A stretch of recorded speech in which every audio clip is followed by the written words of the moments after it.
According to General Hospital spoilers, Michael Corinthos and Willow Tate may both lose custody in a huge plot twist. Will secrets and rash actions affect everything? Willow has already expressed concern about the ramifications of the slap she dealt to Lucas Jones. Lucas agreed not to report it for the time being, but this may change depending on how the tale progresses. Willow may face termination at GH, which would jeopardize her prospects of regaining custody or even visits. Willow doesn't need to lose her income or stability as a result of a physically damaging meltdown. Of course, Dante Falconeri offered to look at traffic camera footage from the Quartermain estate on July 4th. If they can establish Willow was in her automobile approaching the Q mansion, it will strengthen the argument that Willow was Daisy Gilmore's stalker. That could be another major blow to Willow, but she isn't the only one taking risks that could backfire. Michael just decked Drew in front of numerous witnesses in Metro Court, so Drew may have him arrested for assault. Drew has already stopped by Sonny's apartment to utilize the issue as leverage, so he is not wasting any time. Although ADA Justine Turner may intervene and try to silence Drew, his fight with Michael is far from over. Michael and Sonny will benefit from all of this, but Drew, who is outraged, will undoubtedly find a way to retaliate. If this continues and Michael allows himself to be persuaded, he may have too many furious outbursts. Depending on how things progress, Michael and Willow's aggressive behavior may result in them losing custody of Wiley and Amelia Corinthos. Could Carly Spencer or perhaps Nina Reeves eventually gain custody of the children? Amelia and Wiley's future is undetermined at this time, so stay tuned for updates on all of Willow and Michael's custody issues. According to General Hospital spoilers, Michael and Willow will face more unexpected challenges, so keep an eye on the ABC drama. According to General Hospital spoilers, Michael Corinthos believes he has full custody of the children he shares with Willow Tate, at least until the judge rules on the custody matter again in October. But he had no idea Jen Sidwell paid off the court to grant him full custody. Sidwell intends to frame Sonny Corinthos for the bribe. Jen Sidwell will frame Sonny Corinthos. If the judge is uncovered and Sonny is involved, there will be a series of tragic consequences.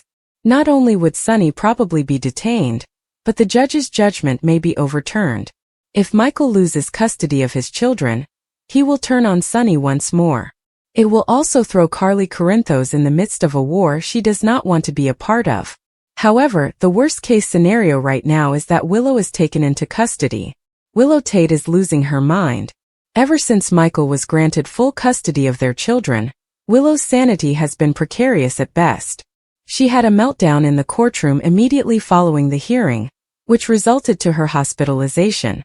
She has been virtually catatonic at times when no one is there, and she appears to be losing time as well. She has also gotten considerably more violent, most recently slapping Lucas Jones during an altercation. That's just the tip of the iceberg when it comes to her problematic behavior. Willow Tate forced Sasha Corbin out of Port Charles.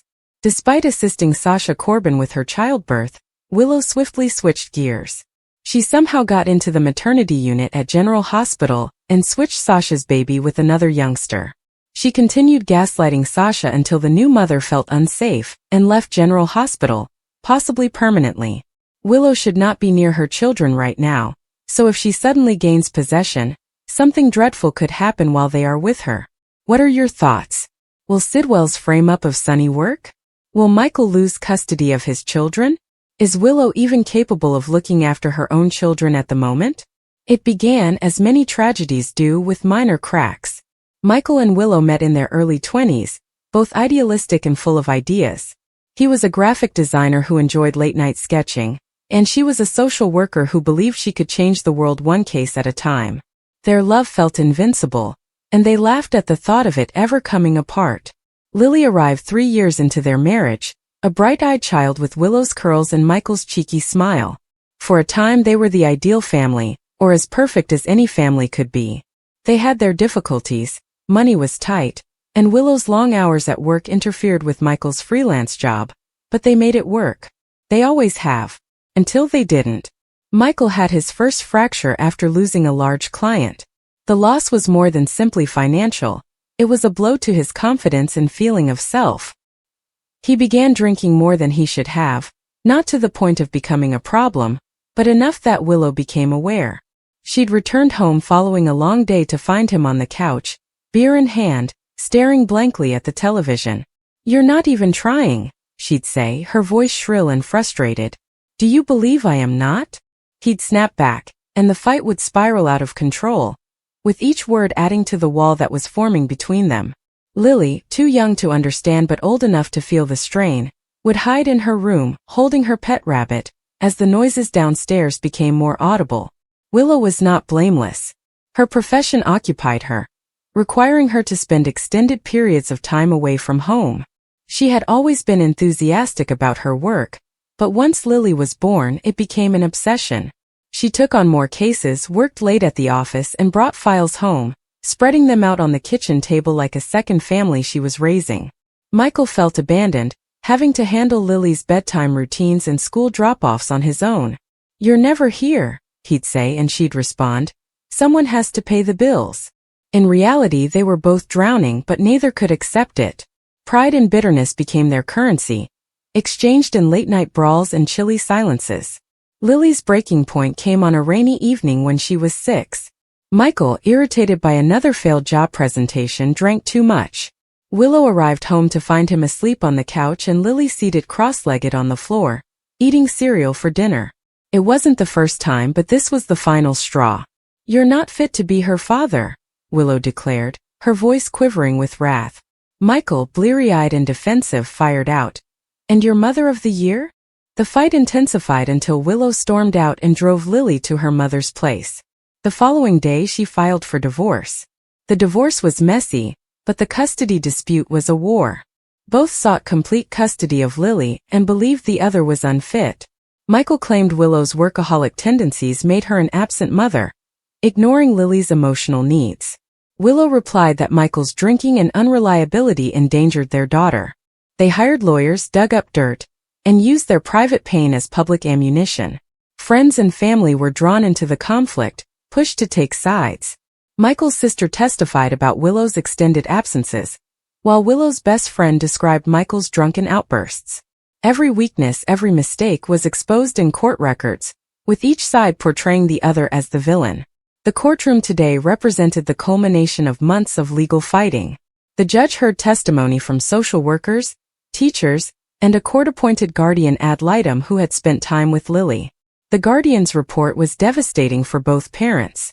Michael's irregular work and occasional drinking were cause for concern, despite the fact that he had been attending AA meetings and hadn't touched a drop in months.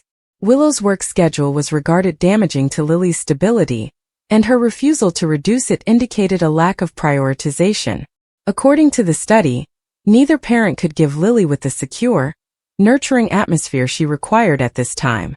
The recommendation was unexpected: temporary placement in foster care until one or both parents showed significant change. Michael felt the words like a strike in the gut. Foster care? His little kid, who enjoyed painting with him and laughing at his crazy voices, is in the hands of strangers. He looked at Willow, hoping to see the same fear in her eyes, but she was looking straight ahead with her mouth tightened. Did she really care? He wanted to shout and ask how they'd let things get this far, but the judge's gavel halted his thoughts. This court is tasked with prioritizing the best interests of the child. The judge started, her voice steady but stern. Based on the evidence presented, I conclude that neither parent can now provide a stable home for Lily. As a result, I am ordering temporary placement in foster care, with supervised visitation for both parents, pending further evaluation. The room swirled. Michael grasped the edge of the table while his lawyer spoke something he couldn't understand. Willow's palm rushed to her mouth, revealing a rare fracture in her calm demeanor. The court went on to outline the terms: parenting classes, therapy, and frequent check-ins with a social worker. But Michael scarcely listened.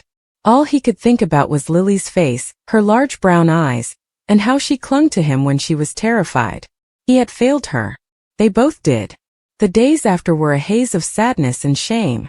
Michael moved into a small flat with bare walls and a couple of Lily's drawings tacked up. He went to his AA sessions religiously, not for the court but for himself.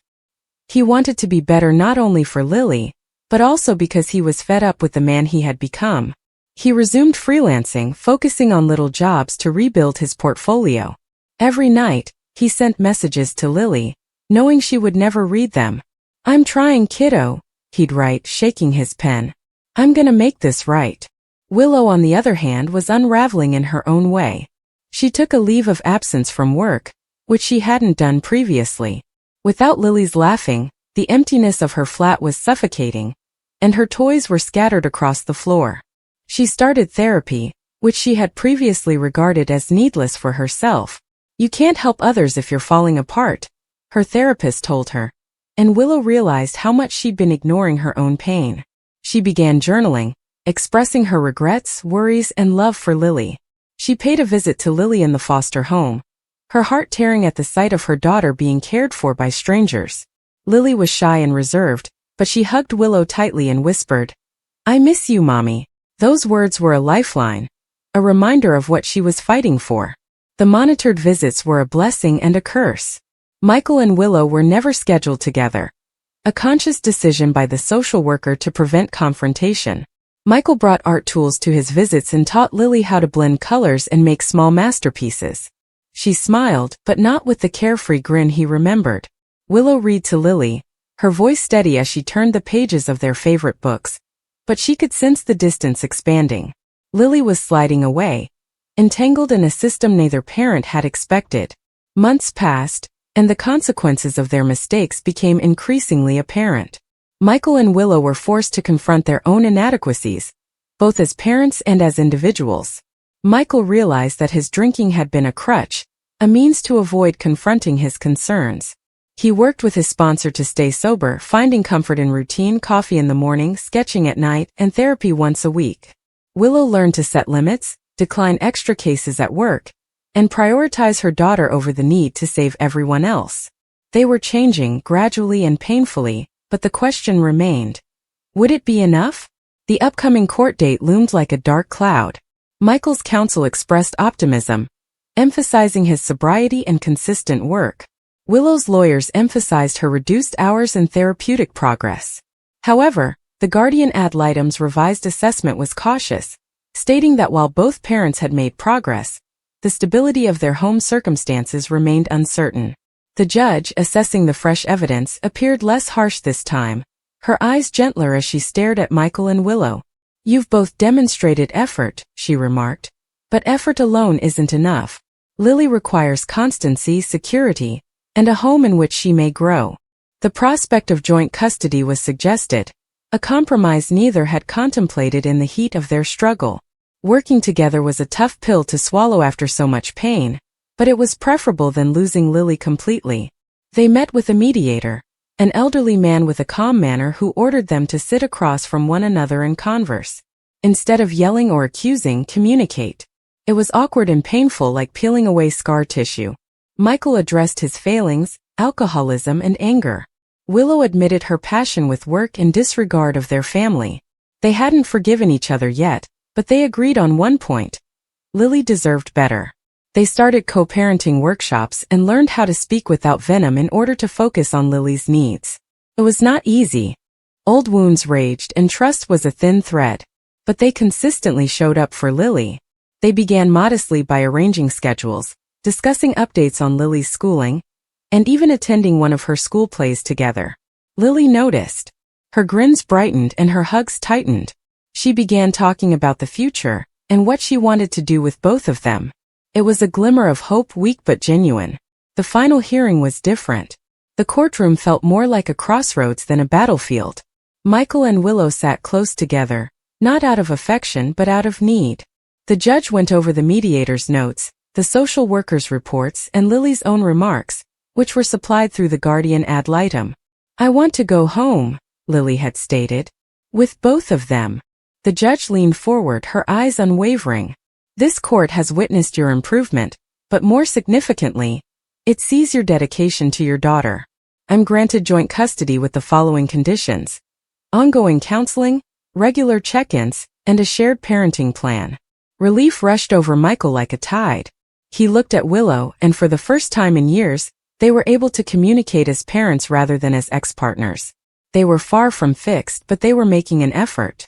Lily returned home that week, her room a mix of Michael's art tools and Willow's books. The house felt alive again with her laughing, curiosity, and physical presence.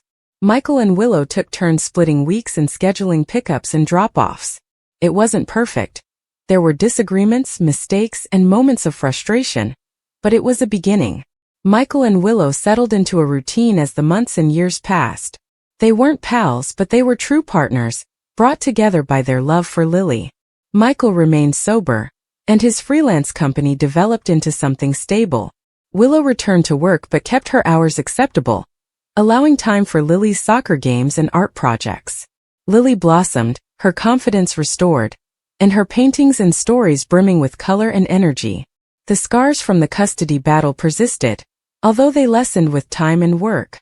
One evening, as Michael tucked Lily into bed, she gazed up at him with serious eyes. "Are you and Mommy going to fight again?"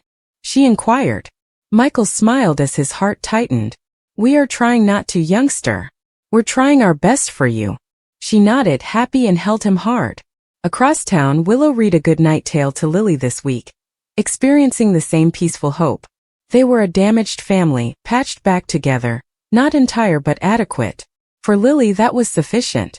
Sonny Corinthos had fought many battles in his life, but nothing prepared him for the sting of treachery and manipulation that descended around him when whispers of bribery began to circulate in Port Charles. It began as a modest ripple, an accusation that no one could fully confirm, but the power of gossip combined with skillfully placed evidence gradually turned it into a tidal wave that threatened to destroy him. His enemies had always circled him, looking for an opportunity to bring him down, but this particular scheme struck a nerve because it was about more than his empire or reputation. It was about his family. His name was linked to dirty money traded in shady backrooms, and documents surfaced that showed him as having bought off a local judge to gain power. The truth was that Sonny hadn't been orchestrating anything. He was being set up, a pawn in a game designed to deprive him of the one thing he treasured more than power: his relationship with his children. The timing of the allegations could not have been worse. Willow had already been suffering her own internal battles, split between the aftermath of her illness and the stress of keeping her children safe from mayhem. Her marriage to Michael had been tested numerous times, and with so much uncertainty around their family, the bribery incident involving Sonny felt like the final straw. In court, the claims were strong enough to sway custody in Willow's favor. The judge decided with cold detachment, citing Sonny's criminal entanglements and the perception of impropriety as cause for concern. Even though Sonny had not been convicted of anything, the appearance of guilt was enough to tip the scales. Willow, stable and calm, was granted custody, and Sonny was faced with the terrible reality of being pushed to the outskirts of his children's life. Michael's position was complex. Though he had often disagreed with Sonny on moral issues, he nevertheless appreciated his father for raising him in ways that biology could not. However, when the decision went in Willow's favor, Michael chose to support her. He persuaded himself it was about providing stability for their children and protecting them from the continual hazards associated with Sonny's name. Deep down, Michael struggled with guilt.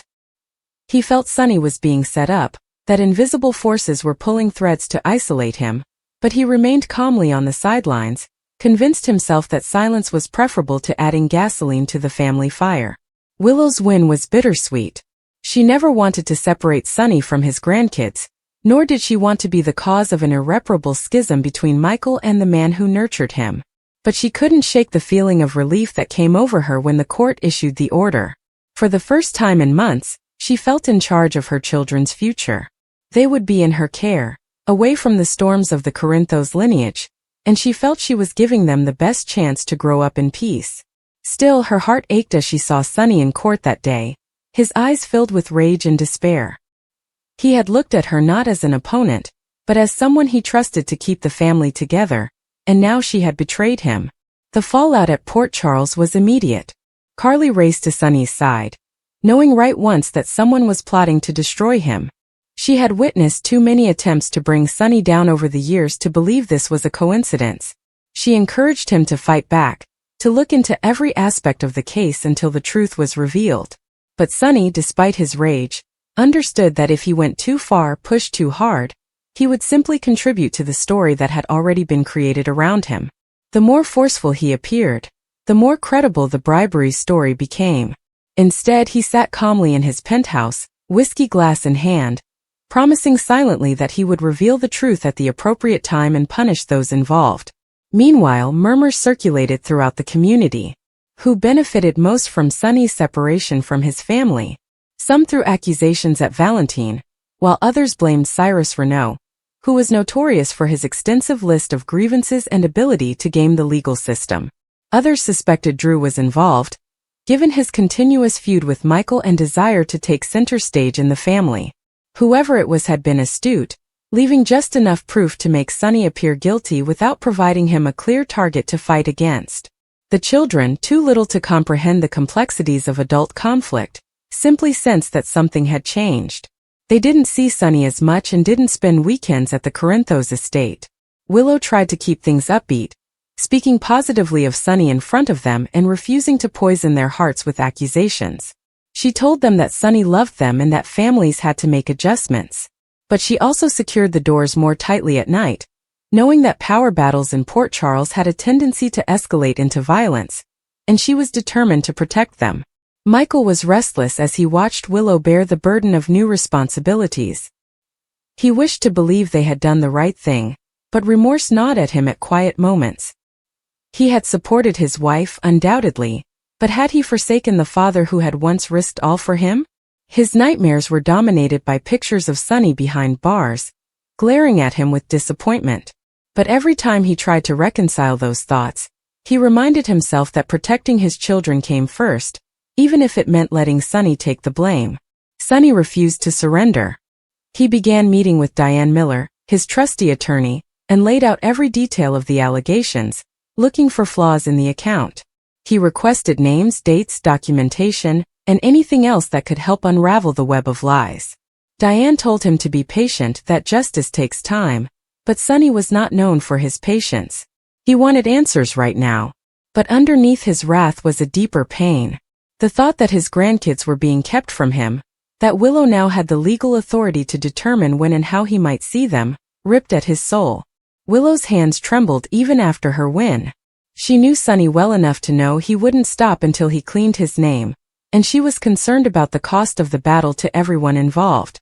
She silently prayed that when the truth was revealed, which she anticipated would happen, Sunny would forgive her for doing what she thought was best.